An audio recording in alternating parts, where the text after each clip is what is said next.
Shalom, salam sejahtera untuk kita semua. Bagaimana keadaannya? Tentunya pada kondisi yang buruk ini, kondisi yang tidak memungkinkan kita untuk melakukan suatu aktivitas, suatu kegiatan di mana di situ ada perkumpulan karena kasus COVID-19 ini.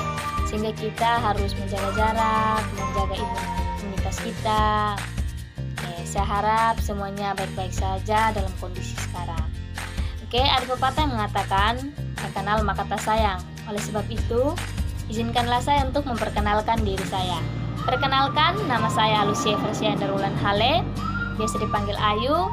Saya berasal dari Universitas Nusa Cendana Kupang, Fakultas Kelautan dan Perikanan, Prodi Budidaya Perairan. Oke, kelas A semester 4. Di video kali ini saya akan mencoba menjelaskan tentang statistika. Menurut pemahaman saya, materi yang saya pahami dalam mata kuliah rancangan percobaan. Mungkin penjelasan saya kali ini hanya mengambil garis besarnya saja atau secara umum. Sebab itu saya mohon pengertian dari teman-teman semua. Oke, langsung saja kita masuk pada pembahasannya. Sekarang kita masuk pada penjelasannya. Di sini sebelum kita masuk pada materinya, terlebih dahulu kita harus mengetahui apa itu statistik, apa itu statistika. Oke. Statistik di sini yaitu suatu ilmu yang berhubungan erat dengan pengolahan data, baik itu data kualitatif, data kuantitatif, dan data lainnya. Setelah kita mengetahui apa itu statistik, maka statistika otomatis di sini yaitu ilmu yang mempelajari tentang statistik sendiri. Sehingga dalam statistika tersebut kita dapat menyimpulkan sebuah informasi, sebuah data yang akan memberikan manfaat untuk kita sendiri. Di sini kita pertama-tama harus mengetahui apa itu data, dari mana asal kita menemukan suatu data atau kita memperoleh suatu data, bagaimana caranya. Oke. Di mana data tersebut dapat kita hasilkan atau dapat kita peroleh melalui suatu kegiatan pengamatan, baik secara langsung maupun secara tidak langsung, atau wawancara tanya jawab kepada masyarakat atau objek yang akan kita amati.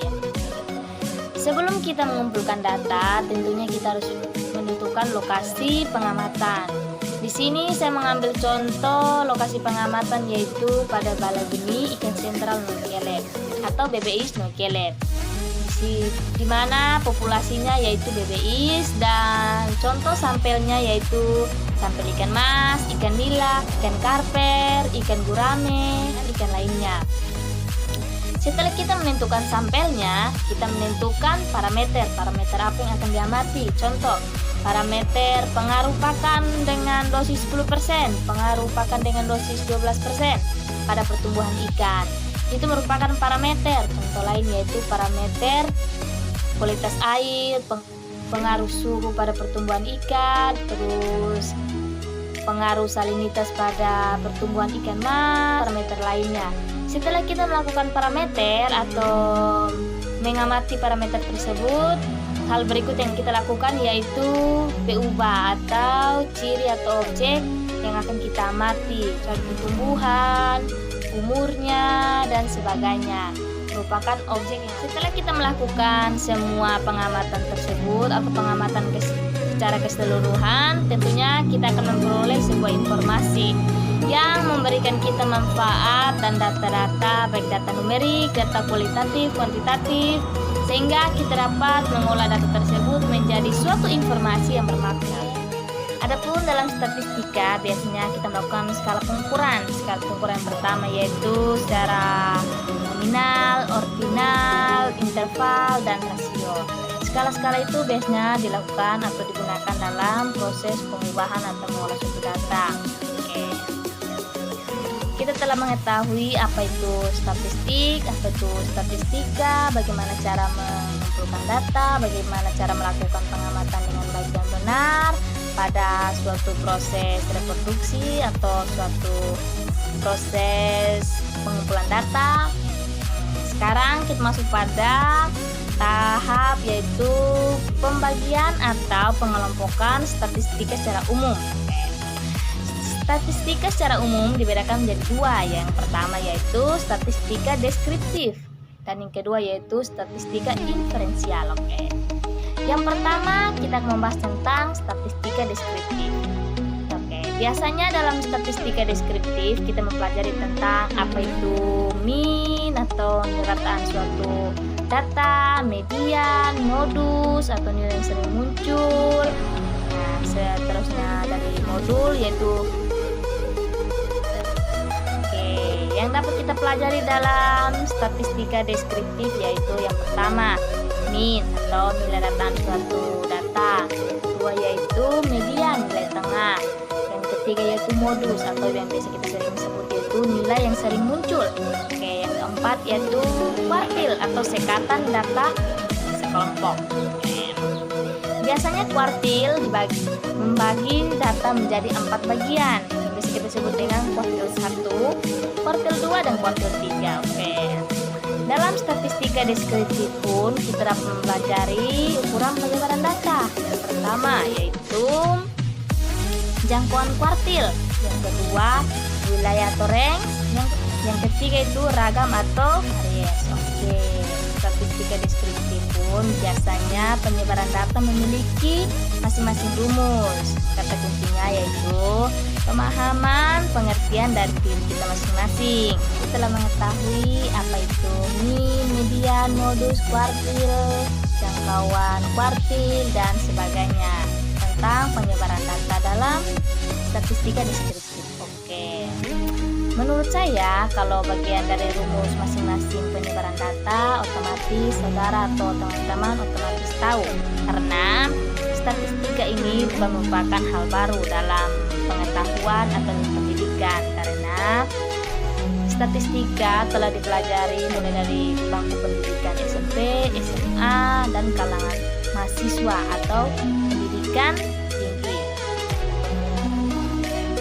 Statistika ini memang menurut saya sedikit rumit, tetapi apabila saudara atau teman-teman mempelajari dan mengerti tentang dasar dari penyebaran data, pengumpulan informasi tentang data, dan sebagainya, otomatis teman akan lebih mengerti dan memahami apa itu statistika dan bagaimana penyebaran datanya. Oke.